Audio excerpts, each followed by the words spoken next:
ऋषि के सामने और अत्रि से कहने लगे कि आपने क्यों किस लिए बुलाया है। तो अत्रि कहने लगे मैंने ईश्वर को बुलाया है। तब ब्रह्मा विष्णु महेश कहने लगे हम तीनों ही ईश्वर हैं। और तब उन्होंने अत्रि ने कहा हम ईश्वर को पुत्र रूप में चाहते हैं। तो तीनों ने कहा हम तीनों ही आपके पुत्र बनेंगे। तब इस तरह से मैया अनसुईया से ब्रह्मा विष्णु महेश तीनों पुत्र के रूप में प्रकट हुई। उसमें से जो भोले का अवतार है वो दुर्वासा ऋषि है। भोले दुर्वासा के रूप में जन्म लिए और दत्तात्रेय के रूप में विष्णु भगवान ने और चंद्रमा के रूप में ब्रह्मा भगवान का अवतार हुआ। इन दुर्वासा ने अम्बरीश की परीक्षा की थी और सुदर्शन चक्र ने दुर्वासा का पीछा कर लिया था। तब भोलेनाथ ने दुर्वासा को ज्ञान दिया कि आप अम्बरीश से के पास क्षमा याचना कर लो। तो अम्बरीश के पास जाकर के दुर्वासा ने उस चक्र से छुटकारा पाया, अन्यथा चक्र पीछे पड़ा था।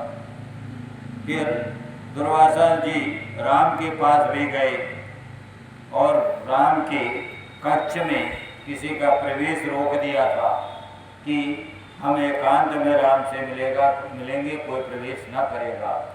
तब लक्ष्मण जी प्रवेश करने के लिए गए थे तो राम ने लक्ष्मण को त्याग दिया था, छोड़ दिया था, क्योंकि दुर्वासा की शर्त थी कि यदि कोई हमारे आपके बीच आएगा तो आप उसका त्याग करेंगे। इसी प्रकार कृष्ण भगवान के समय भी दुर्वासा ने रुक्मिणी और कृष्ण के को रथ में जोत दिया था। ऐसे अनेक लीलाएं दुर्वासा के अवतार में भगवान भोलेनाथ ने की है। फिर भगवान भोलेनाथ ने हनुमान का रूप प्राप्त किया और हनुमान के रूप में राम कार्य की सिद्धि की।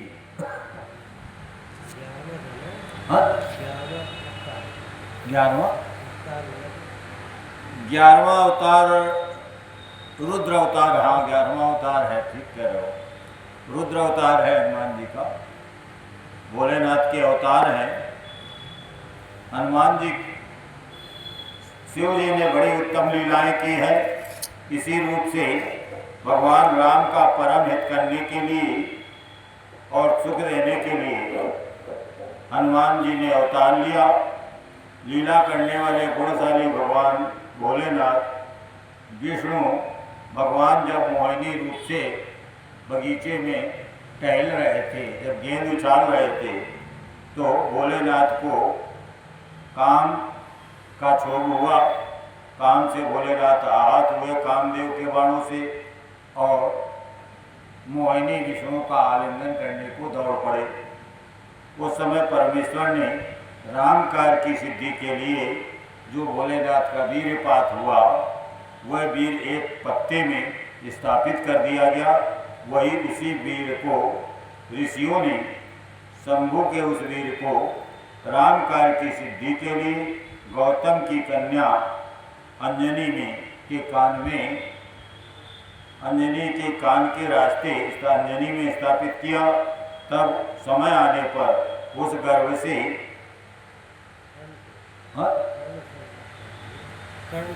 कर्ण माने कान के रास्ते वो वीर जो है उनके हृदय में प्रवेश किया अंजनी की, और फिर अंजनी को गर्भ हुआ। अंजनी के गर्भ से भोलेनाथ हनुमान जी का जन्म हुआ।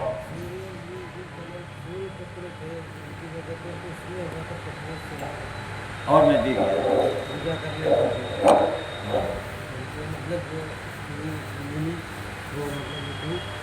तो इसमें उनका वही के कारण जो काम से जो पुत्र ले सकता है, तो वो सूर्य देवता को वही की तरह सामने तो इसमें वही मतलब वो मोहित हो गए थे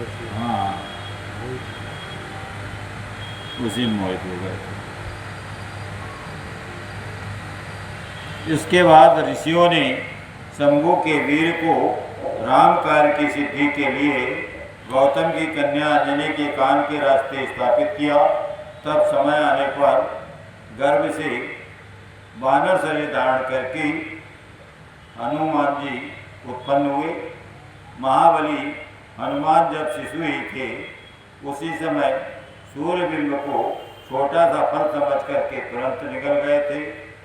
जब देवताओं ने उनकी प्रार्थना की तब उन्होंने महाबली सूर्य जान करके उगल दिया। तब देवर्षियों ने उन्हें शिव का अवतार माना है।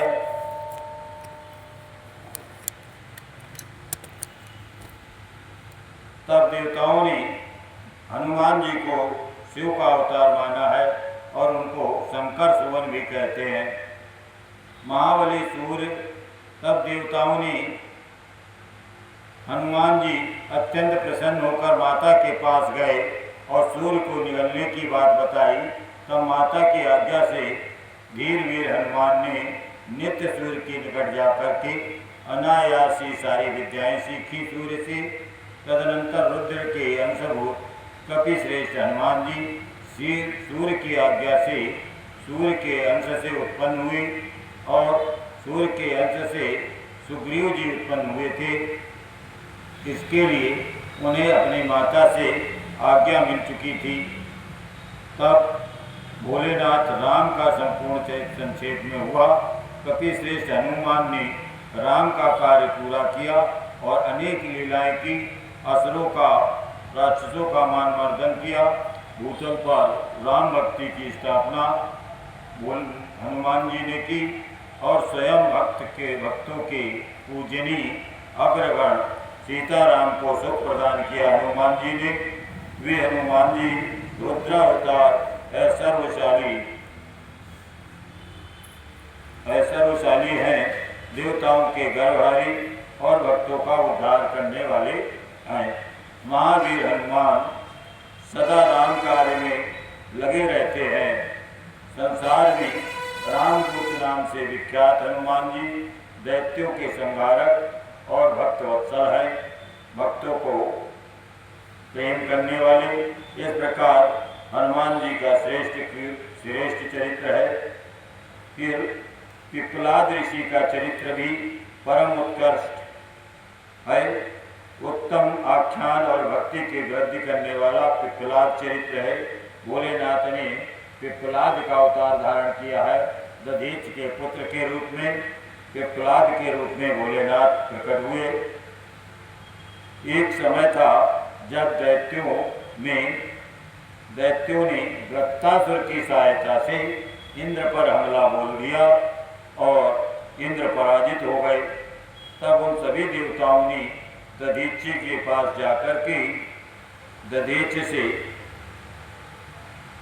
बताया कि जो त्वष्टा है, दधीच जान गया कि त्वष्टा के पुत्र हैं वृत्तासुर, तो त्वष्टा की करतूत है ऐसा जान गए कि त्वष्टा के कारण ही सारे देवता पीड़ित हो गए हैं।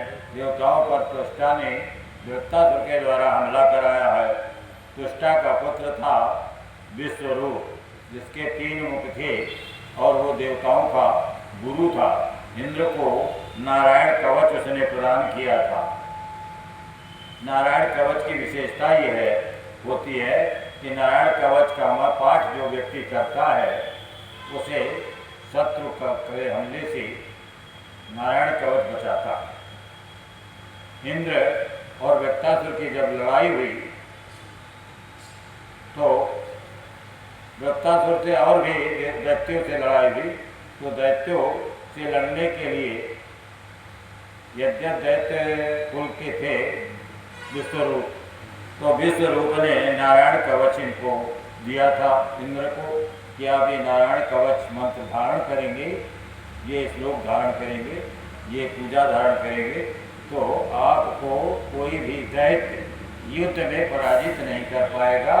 आप पर दैत्यों के अस्त्र शस्त्र का असर नहीं होगा। तो इस कारण से नारायण कवच दिया था विश्वरूप ने। फिर विश्वरूप से इंद्र नाराज हो गए क्योंकि विश्वरूप दैत्यों को आहुति देते थे। यज्ञ में। तो इंद्र ने विश्वरूप ब्राह्मण के उनकी हत्या कर दी, और चूंकि 3 मुख थे विश्वरूप के, उसमें से एक मुख तीतर का माना जाता है, एक से सुरा पीते थे, एक से भोजन करते थे। तो विश्वरूप के मरने के बाद त्वष्टा नाराज हो गया, पिता थे उसके विश्वरूप के, तो पिता को दुख हुआ, तो पिता ने यज्ञ किया, यज्ञ से वृत्तासुर को उत्पन्न किया। वृत्तासुर भी अभेद्य था, यानी उसको कोई पराजित नहीं कर सकता था। उससे सारे देवता हार करके भाग गए थे। तो दधीच के पास गए, दधीच को ये ताकत मिली थी कि उनके शरीर की हड्डियाँ वज्र की हो जाएंगी। तो देवताओं ने उनसे अपना शरीर मांगा कि आप अपना शरीर और हड्डियाँ मुझे दे दो। तो जब उन्होंने अपना शरीर त्याग दिया दधीच ने, तो उस समय दधीच की जो पत्नी थी सुवर्चा गर्भवती हो गई। तो सुवर्चा ने एक पुत्र को जन्म दिया, और जन्म देने के बाद तब वो सती हुई।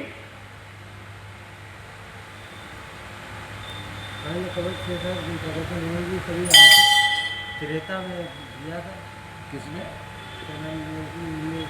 दिया त्रेता वैसे काल निर्धारण इसमें नहीं बताया गया है, लेकिन त्रेता में ये मानते हैं कि राम जी का जन्म, राम जी और हनुमान जी ये सब त्रेता युग के हैं। हनुमान जी जो कहते हैं अपने इस युग है, हाँ। इसमें ये पूजे जाएंगे। हाँ, ये पंचमुखी होगी, हाँ। पूजा करेंगे तो थोड़ा मतलब गलत सलत काम होते हैं तो वो भी सही होते हैं, जो आपत्ति होती है। नहीं, ये तो खैर व्यक्ति को स्वयं करना पड़ता है, अपने पे नियंत्रण, मन का नियंत्रण व्यक्ति स्वयं है, मन का नियंत्रण इसमें। और क्योंकि सत्संग से इतना लाभ होता है कि सत्संग में अगर भले लोग हैं तो कई बार आचरणों का असर पड़ता है सत्संग का। और आपके जैसे मित्र और सत्संग होगा वैसा आपका जीवन में बदलाव आता है।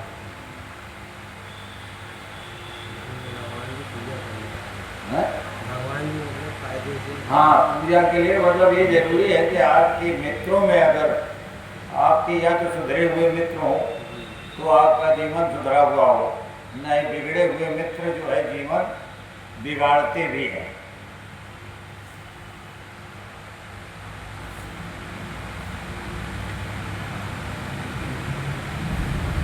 तो पिप्पलाद का चरित्र बता रहे हैं। सनत कुमार जी ऐलाद पूर्वक पिप्पलाद का चरित्र सुनते हैं। दैत्यों ने वृत्तासुर की सहायता से इंद्र पर हमला बोल दिया और देवताओं को पराजित कर दिया। तब देवता दधीच के पास गए और नारद भी दधीच के पास गए। दधीच ने देवताओं को देखकर जान लिया कि ये त्वष्टा की करतूत है, यानी त्वष्टा जिसका बेटा विश्वरूप मर गया था, तो त्वष्टा ने वृत्तासुर को अयज्ञ कुंड से पैदा किया था कि देवताओं का तुम संहार करो, वो बदला लो भाई का, विश्वरूप का। तो वृत्तासुर भाई का बदला लेने के लिए देवताओं पर हमला किया, और हमला करने के बाद दधीच भी जानते थे, देवता भी और ब्रह्मा भी, कि एक ही उपाय है कि दधीच अपना शरीर दान कर दें। तब दधीच ने अपना शरीर दान कर दिया था, और दधीच का जब प्राणांत हो गया तो उनकी पत्नी सुवर्चा वो गर्भवती थी। तब देवताओं ने प्रार्थना की सभी ने, उसने हालांकि देवताओं को श्राप दिया सुवर्चा ने कि मेरे पति का, आप लोगों के कारण मेरे पति का अंत हुआ है। ये उसने सुवर्चा ने कि एक के जंगल में एक सुवर्चा से एक पुत्र पैदा हुआ, और वो पुत्र जहाँ पर पैदा हुआ वो स्थान था पीपल का वृक्ष। पीपल के वृक्ष पीपल के वृक्ष के नीचे वो पुत्र पड़ा था। इसलिए उस पुत्र का नाम पड़ा पिपलाद। पिपलाद तो दधीच का पुत्र जो है वो पिपलाद ऋषि है, और पिपलाद ऋषि भगवान भोलेनाथ के अवतार है। क्योंकि वहाँ पर उसका पालन पोषण भोलेनाथ और पार्वती ने किया, इसलिए पिपलाद जो है वो भोलेनाथ का अवतार है।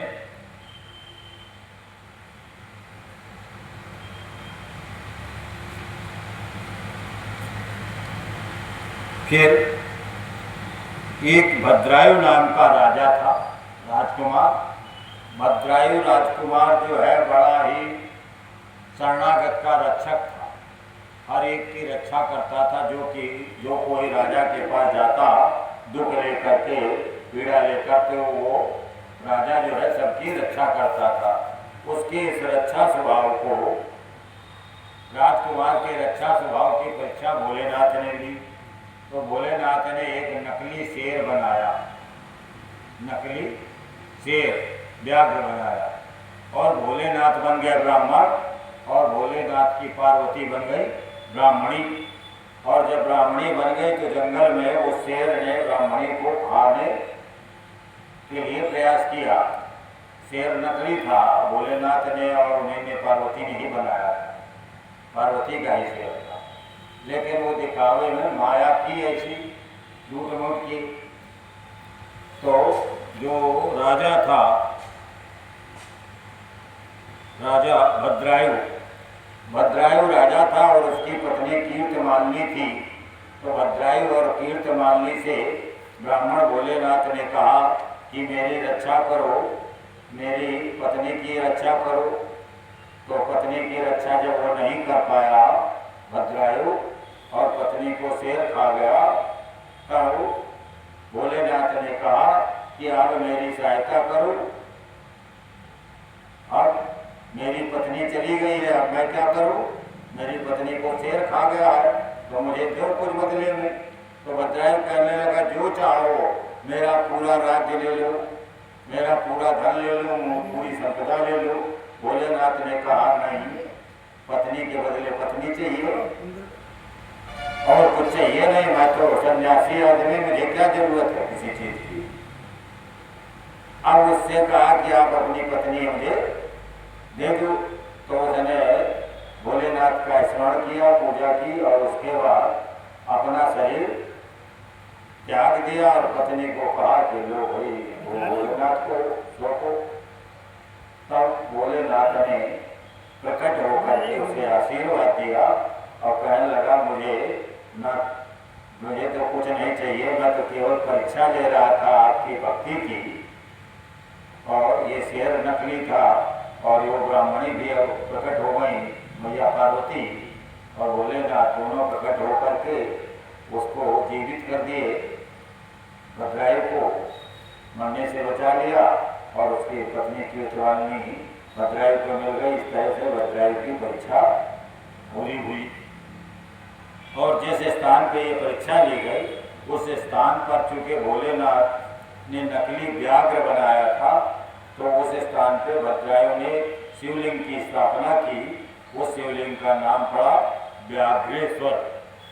तो इस तरह से ये भोलेनाथ का व्याघ्रेश्वर अवतार, इसी को द्विजेश्वर अवतार भी कहते हैं। क्योंकि भोलेनाथ ब्राह्मण द्विज बने थे, इसलिए इस अवतार का नाम द्विजेश्वर अवतार भी कहलाता है।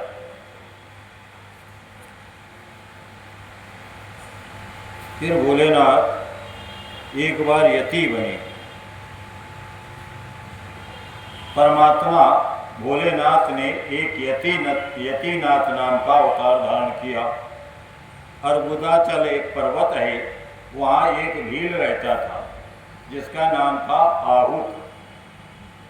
वह उत्तम व्रत का पालन करने वाला आहूत और उसकी पत्नी शिव भक्त थे, शिव जी की पूजा करते थे। और भोजन की खोज में एक दिन भील जंगल में दूर तक चला गया।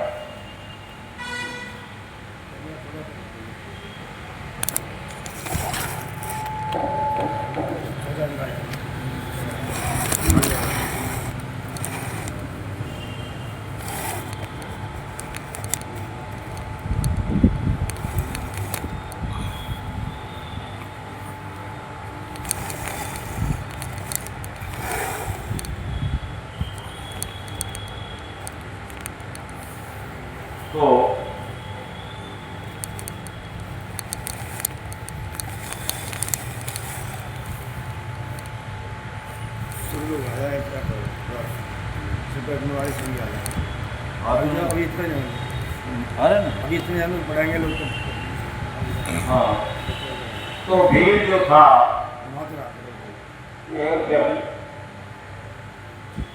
जंगल में गया भोजन की तलाश में। भोजन की तलाश में जब दूर तक भीड़ जंगल चला गया तब संध्या काल हो गई।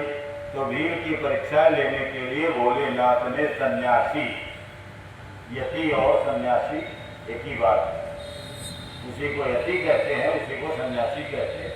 तो सन्यासी या यति का रूप धारण किया भोलेनाथ ने और घर आए।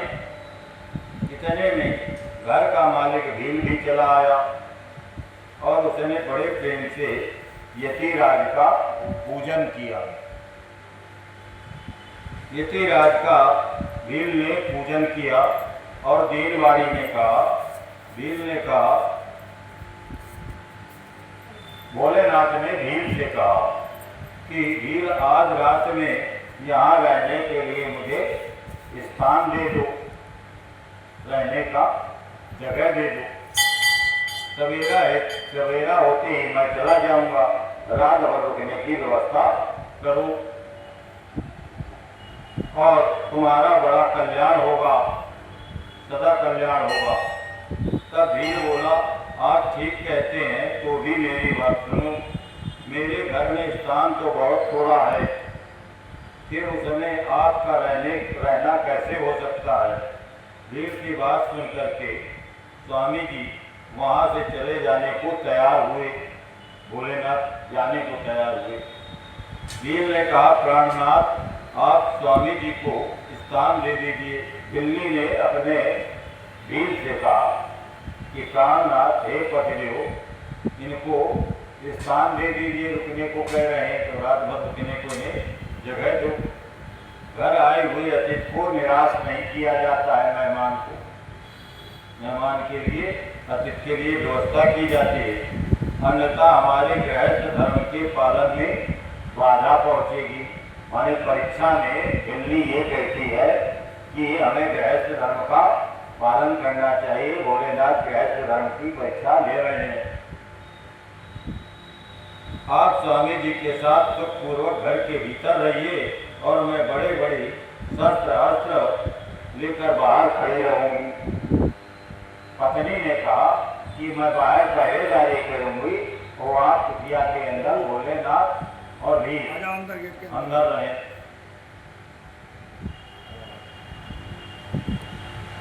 पत्नी की बात सुन करके भील ने सोचा, स्त्री को घर से बाहर निकालकर मैं भीतर कैसे रह सकता हूँ।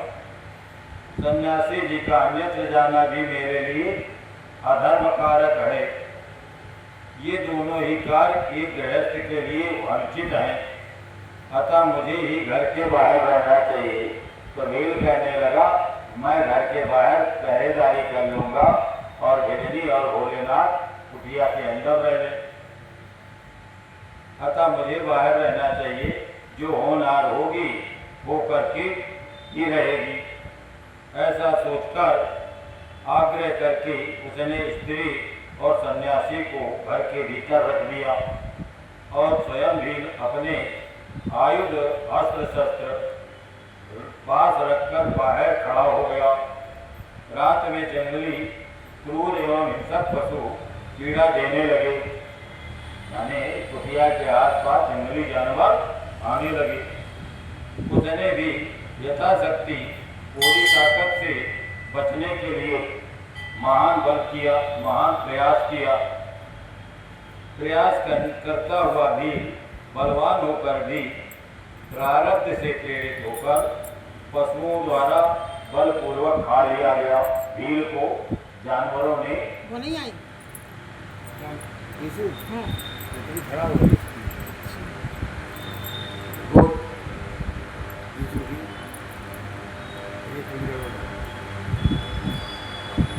हिलनी और सन्यासी कुटिया में है और जंगली जानवरों ने भील को रात में खा लिया। प्रातः उठकर जब सन्यासी ने देखा कि हिंसक पशुओं ने वनवासी भीड़ को खा लिया है, तब सन्यासी को बड़ा दुख हुआ। सन्यासी को दुखी देखकर भिलनी दुख से व्याकुल होकर धैर्यपूर्वक दुख को दबाकर बोली, स्वामी जी,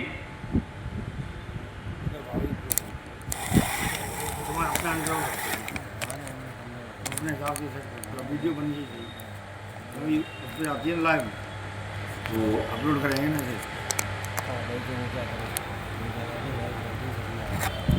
भील की बात सुनकर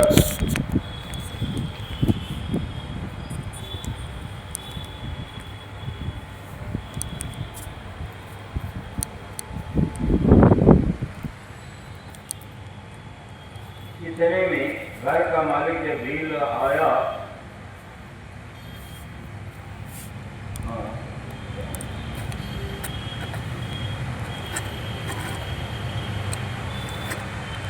इस तरह यत्न करता हुआ भील बलवान होने के बाद जंगली जानवरों ने भील को खा लिया। सन्यासी को दुखी देखकर भिलनी रोने लगी, व्याकुल हो गई। तो फिर भिलनी ने उस सन्यासी से कहा, आप दुखी किस लिए हो रहे हैं? इन भीलराज का तो इस समय कल्याण ही हुआ है। ये धन्य और कृतार्थ हो गए हैं जो इन्हें ऐसी मृत्यु प्राप्त हुई। मैं चिता की आग में जलकर इनका अनुसरण करूंगी। आप प्रसन्नता पूर्वक मेरे लिए एक चिता तैयार कर दें। भीलराज को भिलनी बोली, हे सन्यासी, आप दुखी ना हो। इन भीलराज का इस समय कल्याण हुआ है। ये धन्य और कृतार्थ हो गए हैं जो इन्हें मृत्यु प्राप्त हुई है। चिता की आग में जलकर मैं भी सती हो जाऊंगी। भिलनी सती होने के लिए कह रही कि मैं भी सती हो जाऊंगी। स्वामी का अनुसरण करना स्त्रियों का सनातन धर्म है। उसकी बात, भिलनी की बात सुनकर के सन्यासी जो भोलेनाथ का अवतार थे, सन्यासी ने स्वयं चिता तैयार की और भिलनी ने अपने धर्म के अनुसार चिता में प्रवेश किया। इसी समय भगवान भोलेनाथ अपने साक्षात स्वरूप से उसके सामने प्रकट हो गए।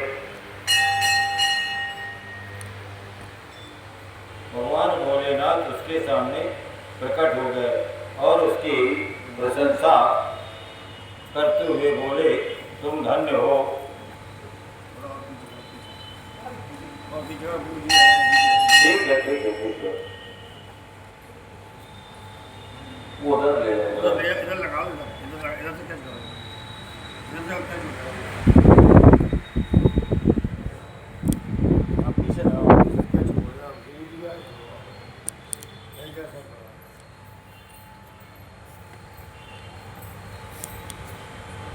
कहीं ये रख दो।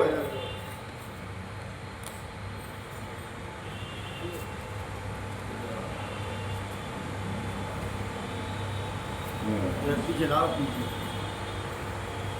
और कहीं भी रख के छोड़ दो, ऐसा आता ही है। घुमाते रहेंगे अभी लगा है। ये जहाँ बैठूं वहीं रख दो। घुमाते रहेंगे, आगे बढ़ेगा। हाँ, तो भिलनी जो है वो आग में, चिता में सती होने को तैयार हो गई और सती होकर होने के लिए उसने अग्नि में प्रवेश किया। भिलनी ने इसी समय भोलेनाथ साक्षात रूप से प्रकट हो गए और भोलेनाथ ने उस भिलनी की प्रशंसा की। प्रशंसा करते हुए बोले, तुम लोग धन्य हो और मैं प्रसन्न हूँ। तुम इच्छानुसार वरदान मांगो, मेरे लिए कुछ भी ऐसा नहीं है जो न दे सकूं। भगवान भोलेनाथ का वचन सुनकर भिलनी को सुख हुआ और वह ऐसी विभोर हो गई कि उसे किसी बात की सुध नहीं रही। उसकी उस अवस्था को लक्ष्य करके भगवान भोले प्रसन्न हुए और उसके न मांगने पर भी वरदान लेते हुए भोलेनाथ बोले, मेरा जो ये सन्यासी रूप है ये भावी जन्म अगले जन्म में हंस रूप से प्रकट होगा। भोलेनाथ ने इस जन्म में सन्यासी थे, अगले जन्म में अगले अवतार में बता दिया कि अगला अवतार मेरा हंसा अवतार होगा, हंस रूप में प्रकट होंगे और प्रसन्नता पूर्वक तुम दोनों का परस्पर सहयोग कराएंगे। यानी अगले जन्म में भी भील और भिल्ली पत्नी बनेंगे। ये भील मिस्र देश की राजधानी में राजा वीरसेन का पुत्र था। मतलब अगले जन्म में वीरसेन के घर भील और भिल्ली, भील उत्पन्न होगा और भील का विवाह इसी भिल्ली से होगा। उस समय नल के नाम से इसकी ख्याति होगी और विदर्भ नगर में भीमराज की पुत्री दमयंती होगी। यानी दमयंती और वीरसेन या नल दमयंती की शादी होगी। तुम दोनों मिलकर राजभोग भोगने के पश्चात मोक्ष प्राप्त करोगे। जो बड़े बड़े योगियों के लिए, सन्यासियों के लिए मोक्ष मिलना कठिन होता है। नंदी कहते हैं ऐसा कहकर भोलेनाथ उस समय लिंग रूप में स्थित हो गए। वह भील अपने धर्म से विचलित नहीं हुआ था, अतः उसी के नाम पर उस लिंग का नाम, उस शिवलिंग का नाम अचलेश हुआ। अचलेश संज्ञा दी गई। दूसरे जन्म में वह आहुक नामक भील नैसद नगर में वीरसेन का पुत्र होकर के महाराजा नल के नाम से विख्यात हुआ और आहुका नाम की जो भिल्ली थी, आहुका नाम की भिल्ली वो राजा भीम की बेटी दमयंती हुई और वे यतीनाथ शिव वहाँ हंस रूप में प्रकट हुए। उन्होंने दमयंती का नल के साथ विवाह कराया। पूर्व जन्म के सत्कार जनित पुण्य से प्रसन्न होकर के भगवान शिव ने हंस का रूप धारण करके उन दोनों को सुख दिया। हंसावतारधारी शिव भात भात की बातें करने लगे और संदेश पहुंचाने में कुशल थे। वे नल और दमयंती दोनों के लिए परमानंद प्रदान किया। भगवान शंभु का एक उत्तम अवतार कृष्ण दर्शन है। भोलेनाथ ने कृष्ण दर्शन के लिए अवतार लिया है। राजा नभक को ज्ञान प्रदान किया था भोलेनाथ ने। कृष्ण दर्शन अवतार ने राजा नभक को ज्ञान दिया था। राजा नभक इक्ष्वाक के पुत्र है। उसका वर्णन श्राद्ध देव नामक मनु के जो इक्ष्वाक आदि 10 पुत्र हुए थे, उनमें 9वें पुत्र का नाम नभक था, जिनका पुत्र नाभाग नाम से प्रसिद्ध हुआ और नाभाग के पुत्र का नाम अम्बरीश था। अम्बरीश और दुर्वासा का विवाद हुआ था। जो भगवान विष्णु के भक्त थे अम्बरीश, तथा जिनकी ब्राह्मण भक्ति देख करके उनके ऊपर दुर्वासा भी प्रसन्न हो गए थे।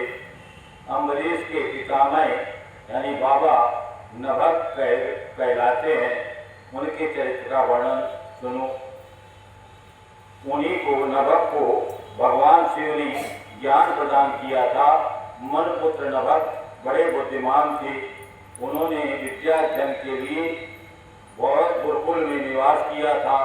इसी बीच इक्ष्वाक आदि उनके भाइयों ने नभक के लिए कोई भाग नहीं छोड़ा। नभक के लिए इक्ष्वाक आदि जो भाई थे, भाई 10 पुत्र थे, 9वें थे नभक, बाकी 9 ने राजपाट बांट लिया, सारी धन दौलत बांट ली। धन दौलत के नाम पर नभक के पास कुछ नहीं बचा। तब इनके पिता ने कहा कि आप ऐसा करो कि एक यज्ञशाला में यज्ञ चल रहा है, वहाँ के लोग छठे दिन का यज्ञ कर्म भूल जाते हैं। जो वेद सूक्त है वो वेद सूक्त भूल जाते हैं। उन्हें उन सूक्तों को, वैष्णदेव के सूक्त है, वैष्णदेव के सूक्त भूल जाते हैं, उन सूक्तों को आप पूरा करवा देना, उनका यज्ञ कर्म करवा दिया करना।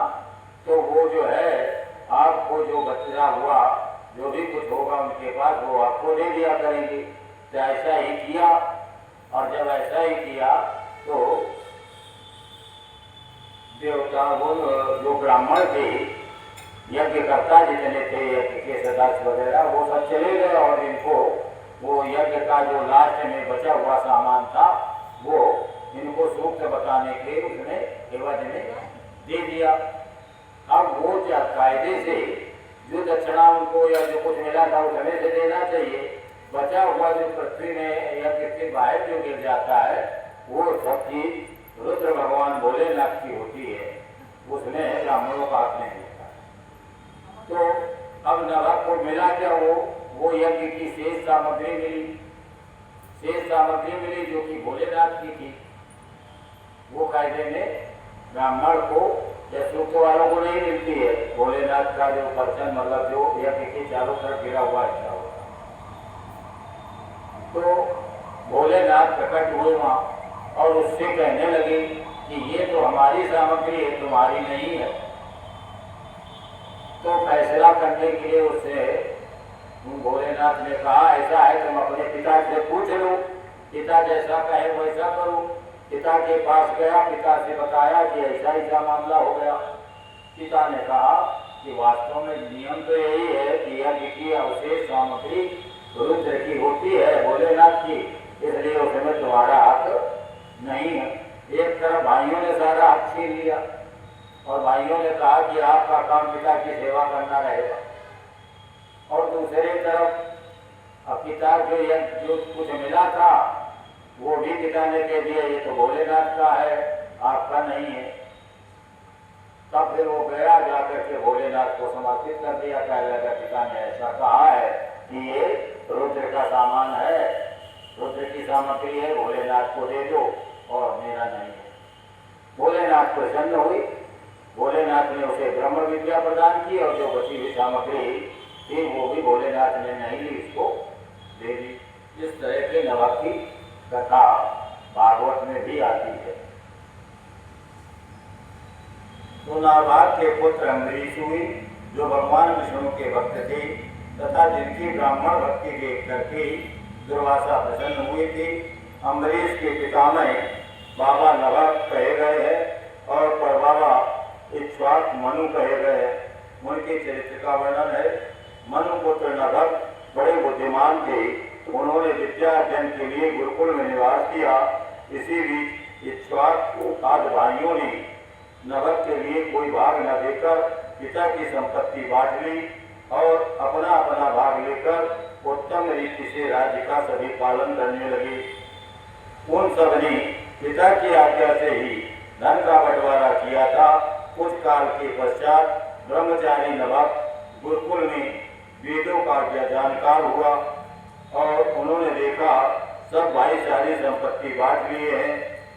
तब उन्होंने बड़े स्नेह प्रेम से दाय भाग पाने की इच्छा रखकर अपने इक्ष्वाक भाइयों से कहा कि मेरे लिए भाग दिया हिस्सा दिए बिना आप लोगों ने आपस में सारी संपत्ति बांट ली है, अतः प्रसन्नता पूर्वक मुझे भी कुछ दे दो हिस्सा। तब उन्होंने कहा, नभक ने कहा मैं दाय भाग अपना हिस्सा लेने आया हूँ। भाइयों ने कहा जब संपत्ति का बंटवारा हो रहा था उस समय हम तुम्हारे लिए हिस्सा देना भूल गए थे, अब इस समय पिताजी ही तुम्हारे हिस्से में देते हैं। क्या देते हैं? पिताजी को देते हैं, यानी पिताजी की सेवा करो, ये तुम्हारे हिस्से में है। जो संपत्ति थी वो 9 भाइयों ने बांट ली, अब इस समय पिताजी ही तुम्हारे हिस्से में देते हैं, तुम उन्हीं को ले लो, इसमें संशय नहीं है। भाइयों का वचन सुनकर नभक को विस्मय हुआ। वह पिता के पास जाकर बोला, पिताजी मैं विद्या अध्ययन के लिए गुरुकुल गया था और वहाँ ब्रह्मचारी रहा हूँ। इस बीच भाइयों ने मुझे छोड़कर आपस में धन बांट लिया वहाँ से लौटकर जब मैंने हिस्से के लिए भाइयों से कहा पूछा तो भाइयों ने कहा है कि मेरा हिस्सा बता। उन्होंने आपको भाइयों ने कहा कि पिताजी तुम्हारे हिस्सा है, पिताजी को ही हिस्सा बता दिया है, अतः उसके लिए मैं आपकी सेवा में आया हूँ। नमक की बात सुनकर के पिता को विस्मय हुआ। श्राद्ध देव ने पुत्र को आश्वासन देते हुए कहा, बेटा भाइयों की उस बात पर विश्वास न करो। भाइयों की बात पर विश्वास न करो, उन्होंने तुम्हें ठगने के लिए ऐसा कहा है। मैं तुम्हारे लिए भोग साधक उत्तम भाग नहीं बन सकता। तब भी उन वंशकों ने यदि तुम्हें कुछ नहीं दिया है तो मैं तुम्हारी जीविका का एक उपाय बताता हूँ, जिससे तुम्हारी जीविका चल सके, जीवन निर्वाह हो। इन दिनों उत्तम बुद्धि वाले अंगिरा गोत्र के ब्राह्मण यज्ञ कर रहे हैं।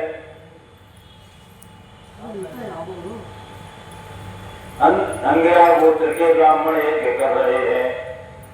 उस कर्म में छठे दिन का कार्य वो ब्राह्मण भूल जाते हैं।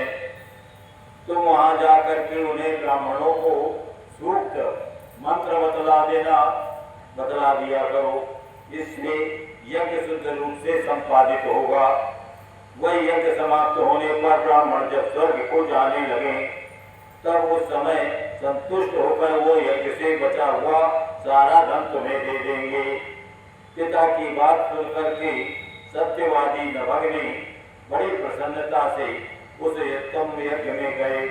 वहाँ छठे दिन के कार्य और मंत्र और सूक्त उसने उच्चारण किए। यज्ञ कर्म समाप्त होने पर आंगिरस ब्राह्मणों ने यज्ञ से बचा हुआ अपना धन नभग को उनके चरणों में गिरा दिया और कहा, दीनानाथ, ये इंद्र आपके चरण में पड़ा है, आप इसका और कोई इसका उद्धार करें। तब दोनों पर उद्धार करें, हम दोनों पर क्रोध नहीं करें। महादेव शरणागत इंद्र की रक्षा कीजिए। आपके ललाट से प्रकट हुई ये आग इन्हें जलाने के लिए आ रही। आगे पलटेगा। जब ब्राह्मण नभग पिता की बात सुनकर सत्यवादी नभग प्रसन्नता के साथ उत्तम यज्ञ में गए थे। छठे दिन के कर्म मंत्र सूत्र उसने बदला दिए थे। यज्ञ कर्म समाप्त होने पर अंग्रेज ब्राह्मणों ने यज्ञ से बचा हुआ अपना धन नभग को देकर स्वर्ग लोग चले गए और जब बचा हुए धन को जब ग्रहण करने लगे उसी समय नभग जो है उस बची हुई सामग्री को धन को ग्रहण करने लगा। उसी समय भोलेनाथ रुद्र प्रकट हो गए और उन्होंने कहा, ये हिस्सा मेरा है, इसे आप न लें, आपको नहीं मिल रहा है। नभग ने कहा, ये तो हमको उन ब्राह्मणों ने देवताओं ने दिया है सूक्त और मंत्रों के एवज में, ये हमारी जीविका के लिए है। उस समय सुंदर लीला करने वाले भगवान शिव तत्काल प्रकट हो गए। उनके सारे अंग सुंदर थे, नेत्र काले थे। नभग से पूछा, तुम कौन हो जो इस धन को ले रहे हो? ये तो मेरी संपत्ति है, तुम्हें किसने यहाँ भेजा है? सब बातें ठीक ठीक बताओ। नभग ने कहा, ये तो यज्ञ से बचा हुआ धन है जिसे ऋषियों ने मुझे दिया है, ये मेरी ही संपत्ति है, इसको लेने से तुम कैसे रोक रहे हो? कृष्ण दर्शन, वो जो भोलेनाथ प्रकट हुए उनका नाम था कृष्ण दर्शन। तो कृष्ण दर्शन नाम के रुद्र ने भोलेनाथ ने, क्योंकि उनका काला रंग था, पहले नाम कृष्ण दर्शन था, कहा, बेटा कृष्ण दर्शन भोलेनाथ ने कहा, बेटा हम दोनों के झगड़े में तुम्हारे पिता ही पंच बने, पिता को पंच बना लो, पिता जैसा फैसला करे वैसा मान लेना। तो नभग और कृष्ण दर्शन के भी फैसला करने के लिए पिता श्राद्ध देव मनु के पास मामला गया। पिता के पास मामला गया, कहा कि जाकर पिता से पूछो और वो जो निर्णय दे उसे ठीक ठीक यहाँ आकर बताओ। उनकी बात सुनकर नभग ने पिता के पास जाकर उस प्रश्न को उनके सामने रखा। श्राद्ध देव को कोई पुरानी बात याद आ गई और उन्होंने भगवान शिव के चरण कमलों का चिंतन करते हुए कहा, मनु बोले, सात वे पुरुष जो तुम्हें ये धन लेने से रोक रहे। पुरानी बात कौन सी याद आई? दक्ष का जब यज्ञ था, सती और दक्ष का, उस यज्ञ में यज्ञ विध्वंस हो गया था। दोबारा यज्ञ जब आरंभ हुआ था तो उस समय निपटारा ये हुआ कि अब से जो अवशेष भाग होगा वो भोलेनाथ को मिला करेगा। तो वो फैसला पिता को, श्राद्ध मनु को याद आ गया। उसी फैसले के तहत उन्होंने फैसला सुनाया कि ये भाग शिव का है, रुद्र का है।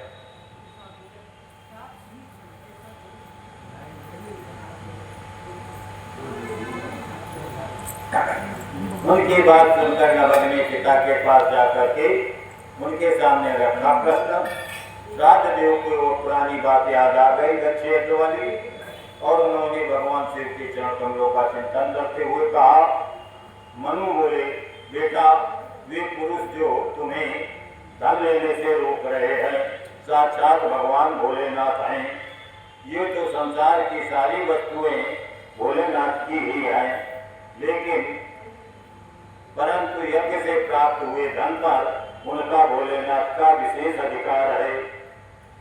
यज्ञ करने से जो धन बच जाता है उसे भगवान रुद्र का भाग निश्चित किया गया है दक्ष के यज्ञ में।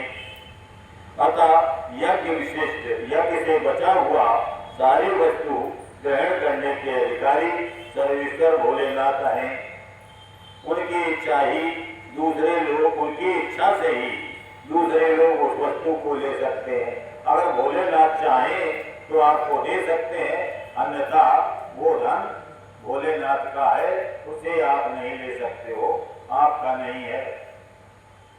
भगवान शिव तुम पर कृपा करने के लिए वहाँ वैसा रूप धारण करके आए हैं। तुम वहीं जाओ और भोलेनाथ को प्रसन्न करो, अपने अपराध के लिए क्षमा मांगो और प्रणाम पूर्वक स्तुति करना।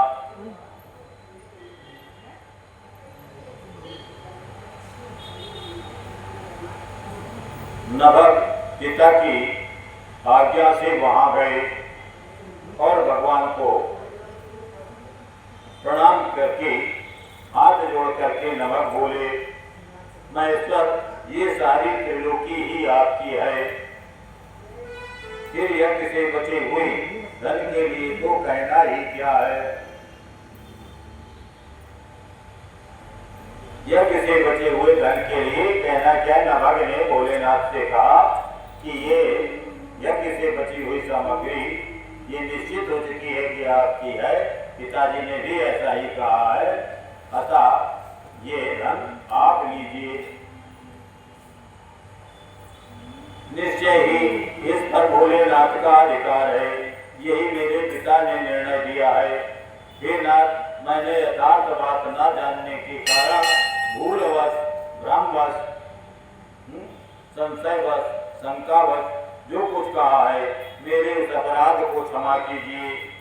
मैं आपके चरणों में मस्तक रखकर प्रार्थना करता हूँ कि भोलेनाथ आप मुझ पर प्रसन्न हो जाइए। ऐसा कहकर नभग ने अपने दीनता पूर्ण हृदय से दोनों हाथ जोड़ करके कृष्ण दर्शन की स्तुति की। उधर श्राद्ध देव ने भी अपने अपराध के लिए क्षमा मांगते हुए, यानी नभग का जो पिता था, पिता भी भोलेनाथ के सम्मुख आया। पिता ने और नभग ने दोनों ने अपराध के लिए क्षमा मांगी। क्षमा मांगते हुए भोलेनाथ की स्तुति की।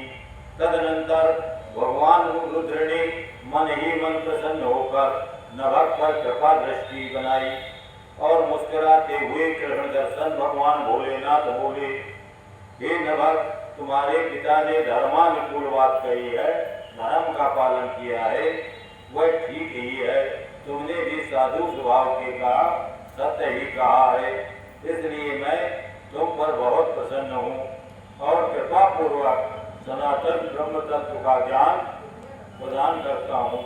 इस समय ये सारा सनातन का ज्ञान प्रदान करता हूँ। इस समय सारा धन मैंने तुम्हें दे दिया, अब तुम इसे ग्रहण करो। इस लोक में निर्विकार रहकर दुख भोगो, अंत में मेरी कृपा से तुम्हें सदगति प्राप्त होगी। ऐसा कहकर भगवान रुद्र सबके देखते देखते अंतर ध्यान हो गए। उसमें टाइमर लगा है, टाइम दिखाई पड़ रहा है। हाँ टाइम चल रहा है, चल रहा है। ऐसा कहकर 7:30 है। ऐसा कहकर भगवान रुद्र सबके देखते देखते अंतर ध्यान हो गए। साथ ही श्राद्ध देव भी अपने पुत्र नभक के साथ अपने स्थान को लौट आए। भोलेनाथ ने नभक को वह यज्ञ से बचा हुआ धन दे दिया और ब्रह्म विद्या का ज्ञान भी दे दिया और भोलेनाथ उनसे प्रसन्न होकर वरदान देकर के लौट गए। और श्राद्ध देव भी अपने घर आ गए। इस लोक में विपुल भोगों का उपभोग करके अंत में भगवान भोलेनाथ के धाम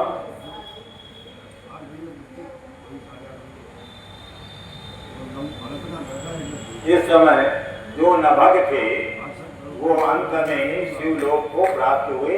उनको सदगति मोक्ष मिला क्योंकि सत्यता पर टिके रहे थे। भगवान शिव ने इसके बाद एक अवधूत का अवतार, अवधूतेश्वर का अवतार धारण किया। अवधूतेश्वर नामक अवतार का वर्णन सुने। इंद्र के घमंड को चूर चूर कर दिया था भोलेनाथ ने अवधूतेश्वर के रूप में। पहले की बात है, संपूर्ण देवता तथा बृहस्पति जी को साथ लेकर के भगवान शिव का दर्शन करने देवता और बृहस्पति जी भोलेनाथ के पास गए कैलाश पर्वत। बृहस्पति और इंद्र के आगमन की सूचना जानकर भोलेनाथ ने दोनों की परीक्षा लेने के लिए भोलेनाथ अवधूत वेश में बन गए। अवधूत मतलब दिगंबर सन्यासी को अवधूत कहते हैं। उनके शरीर पे कोई वस्त्र न था। वे प्रज्वलित अग्नि के समान तेजस्वी होने के कारण महाभयंकर जान पड़ने लगे। उनकी आकृति सुंदर थी। वे रास्ता रोक करके खड़े हो गए, यानी इंद्र और बृहस्पति को आगे नहीं बढ़ने दे रहे हैं। इंद्र और बृहस्पति का रास्ता रोक लिया। इंद्र बृहस्पति भोलेनाथ के पास कैलाश जा रहे थे और भोलेनाथ इस समय रूप बदल कर उन्हें भोले के रूप में ना होकर एक अवधूत के रूप में उनके रास्ते में खड़े हो गए। उनकी आकृति सुंदर थी। रास्ते के बीच में अद्भुत शरीरधारी अद्भुत पुरुष के रूप में खड़े हैं।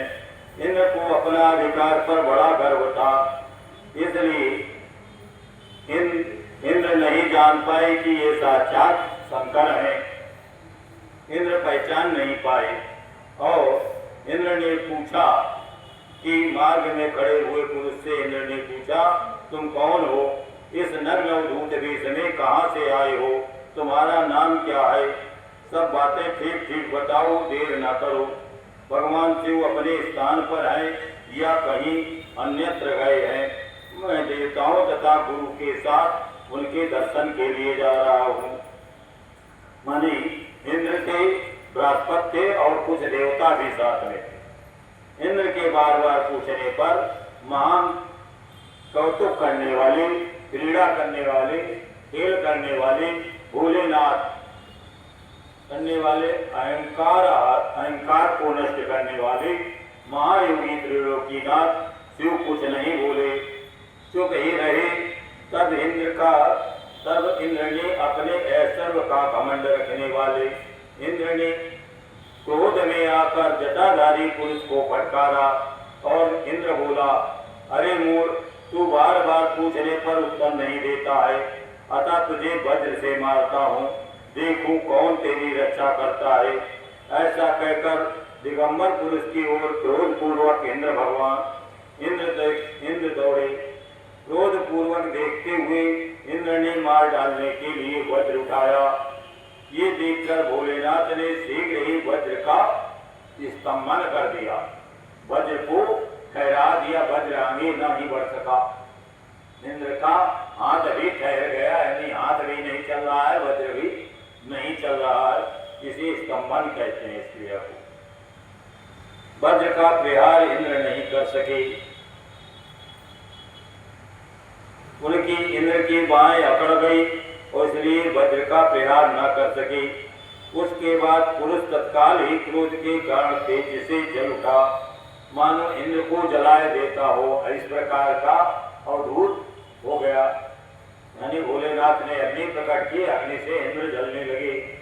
भुजाओं के ठहर जाने पर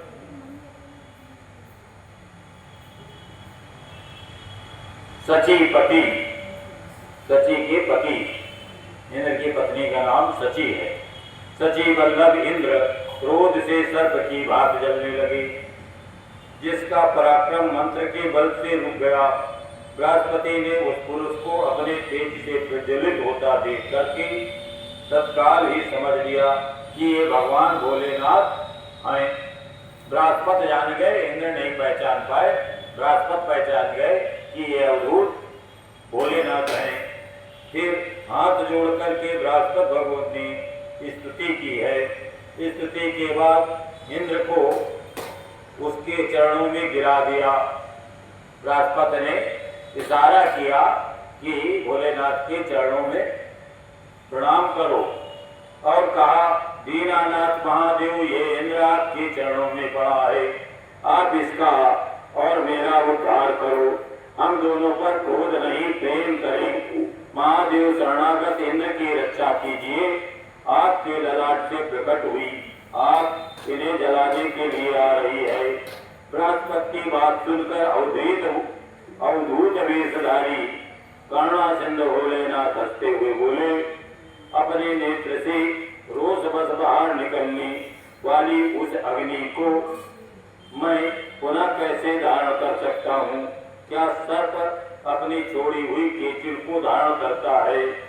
बृहस्पति देवता बोले, भगवान भक्त सदा कृपा के पात्र होते हैं, आप कृपालु हैं, आप कृपा कीजिए। आप अपने भक्त वत्सल नाम को चरितार्थ कीजिए और इस भयंकर तेज को दूसरी जगह कहीं डाल दीजिए। रुद्र ने देवगुरु बृहस्पति के कहने पर रुद्र प्रसन्न हो गए और कहा, मैं उत्तम वरदान देता हूँ, इनको जीवन दान देने के लिए जीवन दान देने के कारण आज से तुम्हारा एक नाम जीव भी होगा। अग्नि का और उनका बृहस्पति का एक नाम जीव हो गया, क्योंकि वो जीवन दान इंद्र को दिया, जीवन दान देने वाला जीव कहलाया। अतः इसको मैं बहुत दूर छोड़ूंगा, जिससे इंद्र को पीड़ा न हो। उस अग्नि को भोलेनाथ ने कहा, मैं कहीं दूर छोड़ दूंगा। ऐसा कहकर तेज स्वरूप अद्भुत अग्नि को हाथ में लेकर भगवान शिव ने क्षार समुद्र में फेंक दिया, खारे समुद्र। वहां फेंके जाते ही भगवान शिव का वह तेज एक बालक के रूप में बदल गया। वो अग्नि बालक बन गई, जो सिंधु पुत्र कहलाई। सिंधु पुत्र का नाम जलंधर पड़ा। सिंधु पुत्र जलंधर नाम से वह अग्नि विख्यात हुई। फिर देवताओं की प्रार्थना से भगवान भोलेनाथ ने ही असुरों के स्वामी जलंधर का वध किया था। अवधूत रूप से ऐसे सुंदर लीला करके कल्याणकारी भोलेनाथ वहां से अंतर ध्यान हुए। फिर सभी देवता निर्भय होकर के सुखी हुए। इंद्र और बृहस्पति भी उस भय से मुक्त हो गए और सुख के भागी हुए। जिसके लिए उनका आना हुआ था, वह भगवान शिव का दर्शन पाकर कृतार्थ हो गए। इंद्र और बृहस्पति प्रसन्नता पूर्वक स्थान को चले गए। इस प्रकार ये भोलेनाथ का अवधूतेश्वर नाम का अवतार है, उसने अग्नि को समुद्र में फेंका। उस अवतार का नाम अवधूतेश्वर कहलाता है, जो दुष्टों को दंड देने और भक्तों को आनंद देने वाला है। इस अवतार से अग्नि के द्वारा जलंधर का प्राकट हुआ। फिर जलंधर का बाद में भोलेनाथ ने वध किया है। ये दिव्य आख्यान पाप को दूर करने वाला और फल को देने वाला है। और बनाएंगे अभी तो टाइम है, हाँ, अभी और थोड़े वो नंदीश्वर कहते हैं भगवान सम्मुखे नारी संदेह भंजक, यानी ये जरासंध की कथा है, क्योंकि नारी संदेह भंजक कह रहे हैं, जिसे भक्त पर दया ग्रहण किया था। विदर्भ देश में एक सत्यरथ नाम का राजा था, वो जो धर्म में लगा रहता था। सत्यरथ राजा धर्म पूर्वक पृथ्वी का पालन करता था। और इसके बाद साल्व देश के राजाओं ने राजा की राजधानी पर, सत्यरथ की राजधानी पे साल्व देश के राजाओं ने हमला कर दिया। तो साल्व देशी जो क्षत्रिय थे, जिनके पास बड़ी सेना थी, सत्यरथ के साथ भयंकर युद्ध हुआ, साल्व देशी राजाओं का और सत्यरथ का। सत्यरथ विदर्भ देश का राजा था, तो विदर्भ देश और साल्व देश इन दोनों के बीच में युद्ध हुआ। युद्ध में बड़ी सेना शत्रुओं के साथ दारुण युद्ध करके उनकी बड़ी सेना नष्ट हो गई। फिर राजा 20 साल के हाथ में मारे गए। सत्यरथ भी उस युद्ध में मारा गया और सत्यरथ की सेना भी मारी गई। तय योग से राजा भी सालों के हाथ से मारा गया। उन नरेश के मारे जाने पर मरने से बचे हुए जो मंत्री और सैनिक थे, वे डर से व्याकुल हो गए। व्याकुल होकर जब भाग खड़े हुए तो विदर्भ का राजा सत्यरथ अपनी महारानी शत्रुओं से घिरी होने पर भी कोई प्रयत्न न करके रात के समय जब राजा चला गया तो रानी गर्भवती थी, अतः रानी शोक से दुखी हो गई। भगवान भोलेनाथ के चरणों का चिंतन रानी करती है। भगवान शंकर की दया से एक तालाब देखा रानी ने। उस समय तक दूर का रास्ता रानी तय कर चुकी थी। तालाब के तट पर सुकुमारी रानी एक छायादार वृक्ष के नीचे बैठ गई।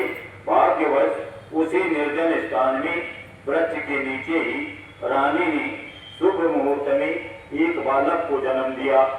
वो बालक शुभ लक्षणों वाला था। महारानी को बड़े जोर से वहां प्यास लगी। तब पानी पीने के लिए वह तालाब में उतरी। इतने में एक ग्राह ने, मगर ने रानी को पकड़ लिया और अपना ग्रास बना लिया। वह बालक पैदा होते ही, यानी राजा सत्यरथ मर गए युद्ध में और रानी को मगर ने खा लिया तालाब में। तो रानी भी खत्म और राजा भी खत्म। बचा उनका बेटा। माता पिता से बेटाहीन हो गया और भूख प्यास से पीड़ित हो गया। उस तालाब के किनारे रोने लगा। इतने में कृपा करके भगवान भोलेनाथ वहां आ गए और शिशु की रक्षा करने लगी। उन्हीं की प्रेरणा से, भोलेनाथ की प्रेरणा से एक ब्राह्मणी अचानक आ गई। वह विधवा ब्राह्मणी थी। घर घर भीख मांगकर जीवन पालती थी, जीवन निर्वाह करती थी। अपने 1 वर्ष के बालक को गोद में लेकर वह तालाब पर पहुंची। उसने एक अनाथ शिशु को वहां रोते हुए देखा। माने एक वो बालक को लेकर गई है और एक शिशु वहां तालाब पर रोते हुए देखा। निर्जन वन में उस बालक को देखकर ब्राह्मणी को विस्मय हुआ और मन ही मन विचार करने लगी कि मुझे इस समय बड़े आश्चर्य की बात है कि नवजात शिशु जिसकी नाल भी अभी तक नहीं काटी है, ऐसा शिशु पृथ्वी पर पड़ा हुआ है। इसकी माँ भी नहीं है और पिता भी, और दूसरा कोई सहायक भी नहीं है। क्या कारण हो गया और किसका पुत्र है, इसे जानने वाला कोई नहीं है जिससे इसके जन्म के विषय में पूछूं। इसे देखकर करुणा उत्पन्न हो गई और बालक को अपने औरत पुत्र की तरह पालन पोषण वो करना चाहती है, परंतु इसके कुल और जन्म आदि का ज्ञान न होने के कारण इसे छूने का साहस नहीं होता है। तब ब्राह्मणी जब इस प्रकार विचार कर रही थी उसी समय भगवान ने कृपा की। बड़ी बड़ी लीलाएं करने वाले भोलेनाथ एक सन्यासी के रूप में वहां अचानक पहुंच गए। सन्यासी के रूप में भोलेनाथ जब पहुंच गए तो ब्राह्मणी को संदेह में पड़ी हुई ब्राह्मणी इस संदेह में पड़ी थी और यथार्थ बात को जानना चाहती थी। श्रेष्ठ भिक्षु का रूप धारण करके करुणानिधान भोलेनाथ ने हंसकर ब्राह्मणी से कहा, हे ब्राह्मणी, अपने चित्त में संदेह और खेद को स्थान न दो, अपने चित्त में संदेह न करो, संशय न करो। ये बालक पवित्र है, तुम इसे अपना पुत्र समझो और इसका पालन करो। ब्राह्मणी बोली, प्रभु, आप मेरे भाग्य से यहाँ पधारे हैं, इसमें संदेह नहीं है। आपकी आज्ञा से बालक का अपने पुत्र की ही बात पालन पोषण करूंगी। तो भी मैं विशेष रूप से जानना चाहती हूँ कि वास्तव में ये बालक कौन है, किसका पुत्र है और आप कौन हैं, इस समय यहाँ पधारे हैं। मैं ब्राह्मणी के मन में बार बार बात आती है कि करुणा सिंधु शिव ही ये सन्यासी के रूप में जो आए हैं ये भोलेनाथ ही होंगे, ऐसा मन में ब्राह्मणी सोचती है। ये बालक पूर्व जन्म में आपका भक्त रहा है, किसी कर्म दोष से ये खराब अवस्था में पड़ गया है। इसे भोगकर पुनः आपकी कृपा से इसका कल्याण का भागी होगा। मैं भी आपकी माया से मोहित हो मार्ग भूलकर यहाँ आ गई हूँ, ऐसा ब्राह्मणी ने कहा। और भोलेनाथ, आपने ही इसके पालन के लिए मुझे यहाँ भेजा है। भिक्षु प्रवर शिव जी ने कहा, ब्राह्मणी सुनो, ये बालक शिव भक्त विदर्भ राज सत्यरथ का पुत्र है। जैसी कहानी थी वो कहानी भोलेनाथ ने बताई कि सत्यरथ विदर्भ के राजा थे और साल्व देश के राजाओं से उनका युद्ध हुआ था। सत्यरथ की मृत्यु हो गई और सत्यरथ की रानी को तालाब में मगर ने खा लिया। सत्यरथ को साल्वदेशी क्षत्रियों ने युद्ध में मार डाला है। उनकी पत्नी अत्यंत व्याकुल होकर के रात में महल से बाहर आई और उन्होंने यहाँ आकर बालक को जन्म दिया और जन्म देने के बाद सवेरा होते ही प्यास से पीड़ित तालाब में उतरी। तालाब में मगर ने आहार बना लिया, उन्हें खा लिया। ब्राह्मणी ने पूछा, भिक्षुदेव, क्या कारण है कि इसके पिता राजा सत्यरथ श्रेष्ठ भोगों के उपभोग के समय बीच में ही शत्रुओं द्वारा क्यों मार डाले गए? किस कारण से शिशु की माता को मगर ने खा लिया और ये शिशु जो जन्म से अनाथ है, बंधुहीन है, भाईहीन है, इसका क्या कारण है? मेरा अपना पुत्र भी अत्यंत दरिद्र एवं भिक्षुक क्यों हुआ तथा मेरे इन दोनों पुत्रों को भविष्य में कैसे सुख मिलेगा? भिक्षुवर भोलेनाथ ने कहा, शिव ने कहा, इस राजकुमार के पिता विदर्भ राज पूर्व जन्म में पांड्य देश के श्रेष्ठ राजा थे। वे सब धर्मों के जानकार थे और पृथ्वी का धर्म पूर्वक ठीक प्रकार से पालन करते थे। एक दिन प्रदोष काल में राजा भगवान शंकर का पूजन कर रहे थे और बड़ी भक्ति से महादेव जी की आराधना में लगे थे। नगर में कोलाहल मचा। उस कोलाहल को सुनकर राजा बीच में पूजा छोड़ दी। यानी राजा का अपराध, पूर्व जन्म का अपराध या पाप बता रहे हैं कि पूर्व जन्म में पूजा करते समय कोलाहल सुनकर राजा ने पूजा छोड़ दी थी। पूजा छोड़ दी थी। नगर में क्षोभ फैलने की आशंका से राजभवन से राजा बाहर निकल गए। उसी समय राजा का महाबली मंत्री शत्रु को पकड़कर उनके समीप ले आया। वह शत्रु पांडव राज का ही सामंत था। उसे देखकर राजा ने क्रोधपूर्वक उस शत्रु का मस्तक कटवा दिया। माने एक पाप तो पूजा छोड़ी, दूसरा पाप सर उसका सामंत का मस्तक कटवा दिया। शिव पूजा छोड़कर नियम को समाप्त किए बिना ही राजा ने रात में भोजन भी कर लिया था। ये भी अपराध किया था। इसी प्रकार राजकुमार भी प्रदोष काल में शिव जी की पूजा किए बिना ही भोजन करके सो गया। प्रदोष काल में भोजन शिव की पूजा की जाती है। वहीं राजा दूसरे जन्म में विदर्भ राज हुआ और शिव जी की पूजा में विघ्न होने के कारण शत्रुओं ने उसे मार डाला। माने अपराध था शिव की पूजा अधूरी छोड़ने के कारण अगले जन्म में उसे शत्रुओं ने मार डाला। उसका ये फल हुआ। पूर्व जन्म में जो उसका पुत्र था वही इस जन्म में भी पुत्र हुआ। पिछले जन्म का जो राजकुमार था वो इस जन्म में भी राजकुमार हुआ। पिछले जन्म में राजकुमार से भूल हुई थी कि रात में सोते समय वो बिना पूजा के सो गया था और भोजन भी नहीं किया था। इसकी माता ने भी पूर्व जन्म में छल से अपनी सौत को मार डाला था। यानी माता से भी पूर्व जन्म में अपराध हुआ था, पाप हो गया था। उस महान पाप के कारण ही वह इस जन्म में मगर के द्वारा, गाय के द्वारा तालाब में मारी गई। ब्राह्मणी, ये तुम्हारा पुत्र जन्म में उत्तम ब्राह्मण था, पूर्व जन्म में उत्तम ब्राह्मण था। इसने सारी आयु केवल दान लेने में बिताई है, यज्ञ आदि सत्कर्म नहीं किए हैं, इसलिए ये दरिद्रता को प्राप्त हुआ है। उस दोष का निवारण करने के लिए अब तुम भगवान शंकर की शरण में जाओ।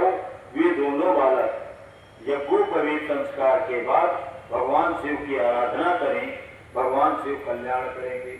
ब्राह्मणी का जो बड़ा बेटा था, पहले वाला बेटा था, वो बेटा दरिद्र गरीब हुआ था, भिक्षा आदि के द्वारा किसी तरह से उसका जीवन पल रहा था, तो उसका भी दोष निवारण हुआ। और भोलेनाथ की चूंकि पूजा नहीं की थी पिछले जन्म में, तो मतलब दान लेता था और दान को लेने के बाद ब्राह्मण की तरह दान लेता था। ब्राह्मण की तरह दान लेना अगर काम कर रहे हो तो यज्ञ कुछ अच्छे काम भी करो। तो वो अच्छे काम न करने के कारण उसे दंड मिला कि उसे गरीबी दरिद्रता झेलनी पड़ी। तो दरिद्रता से बचने का यही उपाय है कि जो दान लो तो उसके हिसाब से फिर पूजा पाठ भी करते रहो। उन्हें साक्षात शिव जानकर ब्राह्मण पत्नी ने प्रणाम किया और प्रेम से गदगद वाणी द्वारा स्तुति की। इसके बाद भगवान शिव वहीं अंतर ध्यान हो गए। शिव के चले जाने पर ब्राह्मणी उस बालक को लेकर अपने पुत्र के साथ घर को चली गई। एक चक्रा नाम के सुंदर गांव में उसने घर बना रखा था। वह उत्तम अन्न से पोषण करने लगी और वह अपने बेटे तथा राजकुमार का भी दोनों का पालन करने लगी। यथा समय ब्राह्मणों ने दोनों का जनेऊ संस्कार कर दिया। वे दोनों शिव की पूजा में लगे रहते और घर पर ही बढ़ते गए। सांडिल्य मुनि के उपदेश से नियम परायण होकर के दोनों बालकों ने शुभ व्रत रख करके प्रदोष काल में शंकर जी की पूजा करते थे।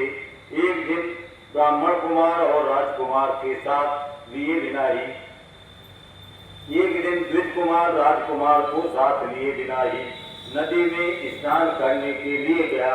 जो बड़ा वाला बेटा था वो नदी स्नान करने को गया और छोटा वाला घर में रह गया। वहां उसे निधि से भरा हुआ, धन से, दौलत से भरा हुआ, असरती से भरा हुआ एक सुंदर कलश मिल गया नदी के तट पर। इस प्रकार भगवान शंकर की पूजा करते हुए उन दोनों कुमारों को घर में 1 वर्ष बीत गया। इसके बाद जो राजकुमार था उस ब्राह्मण कुमार के साथ जंगल में गया। वहां जंगल में अचानक एक गंधर्व की कन्या आ गई। उसके पिता ने वह कन्या राजकुमार को दे दी और गंधर्व कन्या से राजकुमार जो छोटा वाला था उसका विवाह हुआ और निष्कंटक राज्य भोगने लगे। जिस ब्राह्मण पत्नी ने पहले अपने पुत्र की बात पालन पोषण किया था वही उस समय राजमाता हुई और ब्राह्मण कुमार उसका भाई हुआ। राजा का नाम पड़ा धर्मगुप्त। इस प्रकार देवेश्वर शिव की आराधना करके राजा धर्मगुप्त अपनी उस रानी के साथ विदर्भ देश में सुख भोग कर सुख भोगने लगा। ये कथा भिक्षु भोलेनाथ के भिक्षु अवतार का वर्णन है, जिन्होंने राजा धर्मगुप्त को बाल्यकाल में सुख प्रदान किया। इस पवित्र आख्यान से सुख और शिवलोक और मोक्ष मिलता है, अभीष्ट फल मिलता है।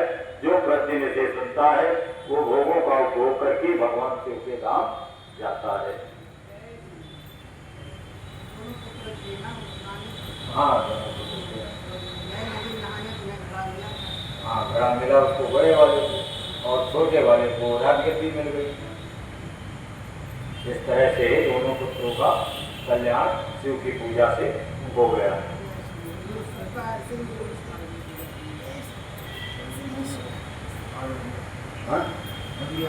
हाँ, तो आरती वगैरह कर दो। किसी को आरती करना तो आरती कर दो, और नहीं तो प्रसाद बांट दो।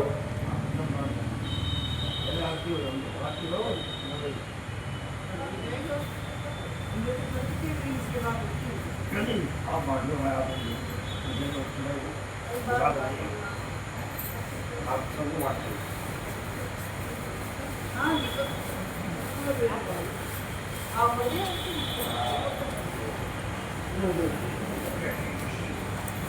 आपकी हो जाएगी।